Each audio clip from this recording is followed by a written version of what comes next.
Hello friends, সবাই কেমন আছো? আশা করি সবাই ভালো আছো। আমি আজকে নিয়ে আসছি ফ্রাইড রাইসের রেসিপি। তো ফ্রাইড রাইসটা আমি একটু ডিফারেন্টভাবে করছি, খুব ইজি অ্যান্ড খুব কম উপকরণেই আজকের এই ফ্রাইড রাইসটা কিন্তু খেতে কিন্তু দারুণ টেস্ট। তো প্রথমে রান্নার তেল দিয়ে দিলাম, তার সাথে দিয়ে দিলাম দুটো তেজপাতা, এলাচ, দারচিনি আর লং। এখন দিয়ে দেবো আদা পেস্ট, আমি 2 চামচ আদা পেস্ট দিয়েছি।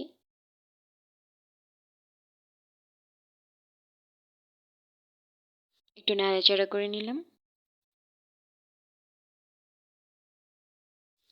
এখন দিয়ে দিলাম জল।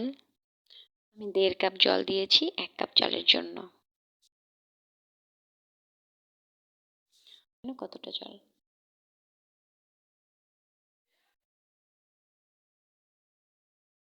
একটু নাড়াচাড়া করে নিলাম। এখন দিয়ে দেবো 1.5 চামচ লবণ।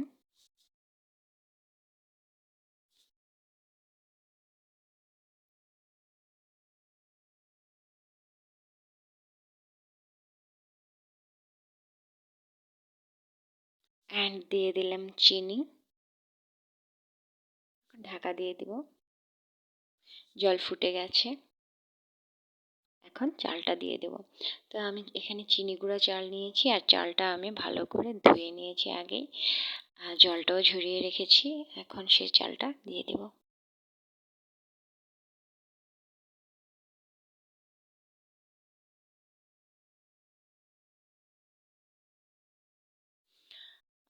এখন নাড়াচাড়া করে চালটা ভালো করে ঢাকা দিয়ে দিব।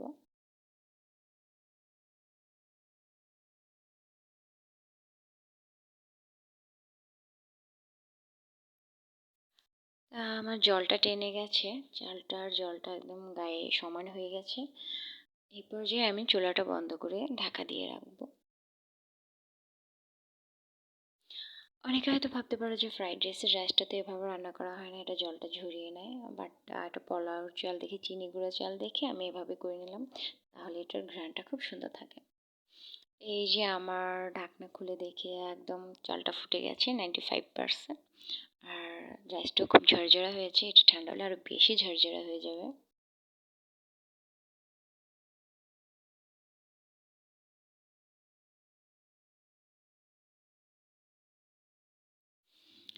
এখন আমি সবজিগুলো ভেজে নেওয়ার জন্য এখানে বাটার দিয়ে দিলাম।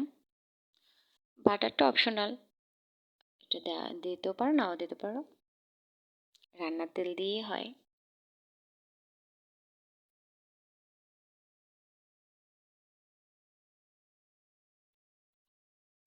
বাটারটা একটু নাড়াচাড়া করে আমি এখানে রান্নার তেল দিয়ে দিব।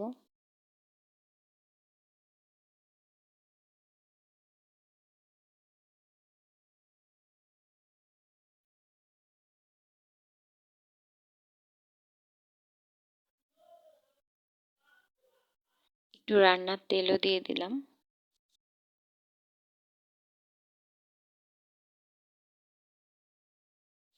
এখন দিয়ে দেবো পেঁয়াজ কুচি। পেঁয়াজগুলো হালকা করে ভাজি করব, বেশি ভাজবো না। হালকা একটু নরম হয়ে গেলেই এর সাথে সবজিগুলো দিয়ে দেবো। এখন দিয়ে দেবো গাজর। গাজর কুচি দিয়ে ভালো করে একটু নাড়াচাড়া করে নেব।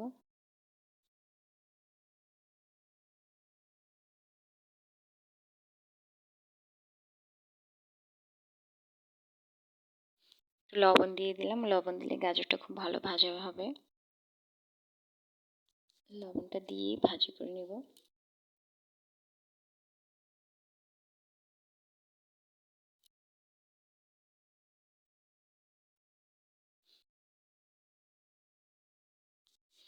এখন দিয়ে দিলাম মটরশুঁটি।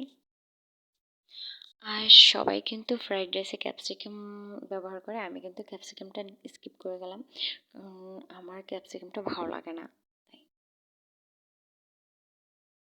এখানে কিছু কিশমিশ দিয়ে দিব।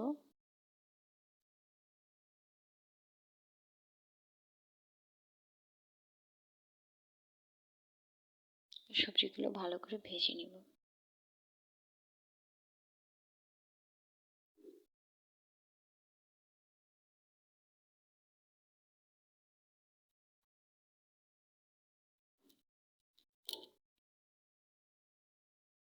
এখন দিয়ে দিব রসুন কুচি অ্যান্ড কাঁচামরিচ কুচি।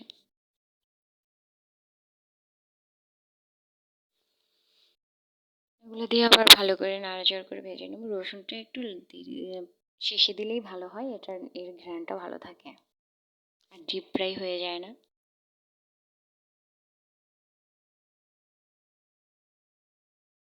এখন একটা দেশি মুরগির ডিম দিয়ে দেব।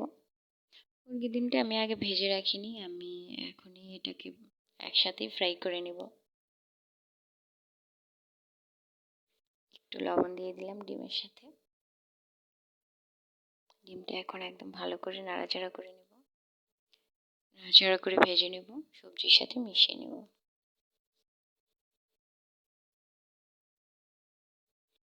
সবজির সাথে মিশানো হয়ে গেলে এখানে রাইস দিয়ে দিব।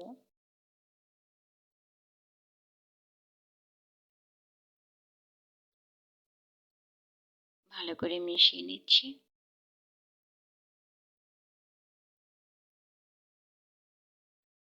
এটা কিন্তু খুব অল্প উপকরণেই হয়ে গেলে অনেকে ভাববে হয়তো ক্যাপসিকাম ছাড়া হবে না, বিনস ছাড়া হবে না। আসলে কিন্তু না, দুই একটা উপকরণ থাকলে কিন্তু ঘরেই রেস্টুরেন্টের থেকেও বেশি স্বাদে ফ্রাইড রাইস খাওয়া যায়। এখন এখানে রাইস দিয়ে নিলাম, আমি অল্প অল্প করে মিশিয়ে নেব। সব রাইস একসাথে দিলে কিন্তু ভালো করে মিশানো যাবে না, তাই আমি অল্প অল্প করে দিয়ে মিশিয়ে নিলাম। নেক্সট আবার রাইস দিয়ে আবার ভালো করে মিশিয়ে নেব। রাইসটা কিন্তু অনেকটাই ঝরঝরে হয়েছে। ফ্রাইড রাইসটা কিন্তু খুব দারুণ ঝরঝরে হয়েছিল আর খেতেও কিন্তু দারুণ টেস্ট হয়েছে। এভাবে কিন্তু সবাই ট্রাই করে দেখবে আর আমাকে জানাবে।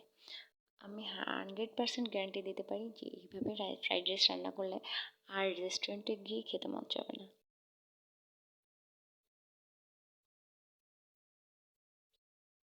এভাবে রেস্টুরেন্টের থেকেও বেশি টেস্ট কিন্তু।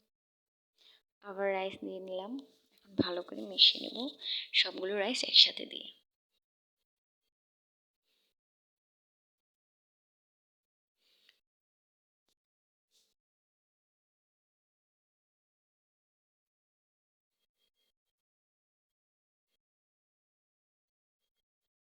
ভালো করে মিশিয়ে নিতে হবে।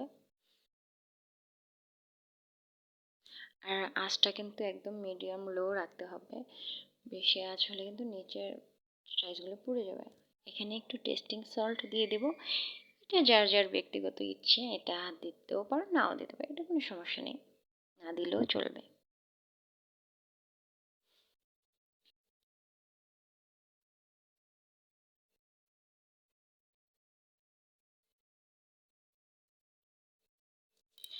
এই ফ্রাইড রাইস কিন্তু চিকেন ফ্রাই, চিকেন কষার সাথে দারুণ লাগে। আমি কিন্তু চিকেন ফ্রাইয়ের সাথে কিন্তু টেস্ট করবে এটা।